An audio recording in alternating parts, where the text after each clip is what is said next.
hectares ont été mobilisés dans le cadre des pôles urbains. Parce que qu'est-ce qu'apportent les pôles urbains? Le président de la République a mis en place une stratégie de mobilisation du foncier au service des activités économiques et du logement. Aujourd'hui, vous le savez, nous le vivons tous, avoir un logement au Sénégal est difficile. Pourquoi? Parce que le logement coûte cher et le foncier coûte cher, crée des surcoûts dans la dynamique de création de logements, mais nous l'avons aussi dans des zones qui ne sont pas aménagées, qui ne sont pas structurées.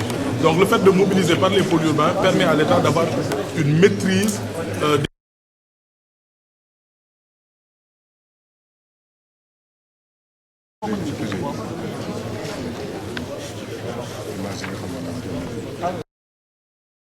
Programme 100 000 logements, il n'y a pas de dépenses publiques. Ce n'est pas un programme où l'État, de son budget, fait des appels d'offres et demande à des promoteurs ou à des entreprises de bâtiments de construire. L'État ne donne pas ces logements. Ce sont des logements vendus par les promoteurs. L'État crée un cadre de facilitation. Et c'est ça le rôle régalien de l'État.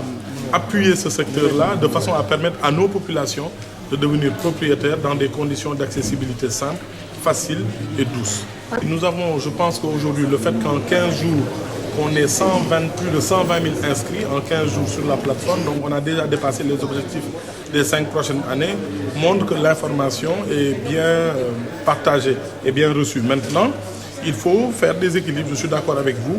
Il y a des gens qui ont la facilité pour utiliser le numérique, l'Internet, et d'autres qui ne l'ont pas. Donc on va essayer de mettre sur pied une campagne d'inscription manuelle. Nous l'avons fait à Ziguinchor. Nous avons déposé déjà les fiches dans les préfectures, dans les sous-préfectures, afin que les personnes puissent s'inscrire manuellement. Maintenant, il nous faut davantage travailler de façon à avoir une équité territoriale, faire en sorte que les régions, les départements, les territoires soient représentés au prorata de leur population réelle dans ce programme, parce que c'est cela l'objectif du président de la République: croissance, justice sociale, équité territoriale. C'est vrai que c'est le cas. Il y a beaucoup de Sénégalais qui disposent d'un terrain et qui souvent n'ont pas accès au marché financier ou au marché bancaire pour pouvoir financer la construction de leur logement. Et c'est un pan important des demandeurs de logement. Donc nous sommes en train de voir aussi, c'est quelque chose qui est mis à l'étude. Et lors du Conseil présidentiel, vous saurez quelles sont les solutions que nous proposons ou qui vont être reprises par le président de la République. Mais vous savez, la politique des 100 000 logements, c'est un bon qualitatif. Qu'est-ce qu'on nous demande? On demande de faire en sorte que nos promoteurs ou les acquéreurs de logements n'aient plus à avoir ce qu'on appelle le labyrinthe résidentiel. Passer d'abord d'un statut de locataire, en même temps épargner pour devenir propriétaire de son terrain, après faire le gros œuvre et puis finalement faire les finitions. Souvent ça prend 15, 20, 30 ans pour construire une maison.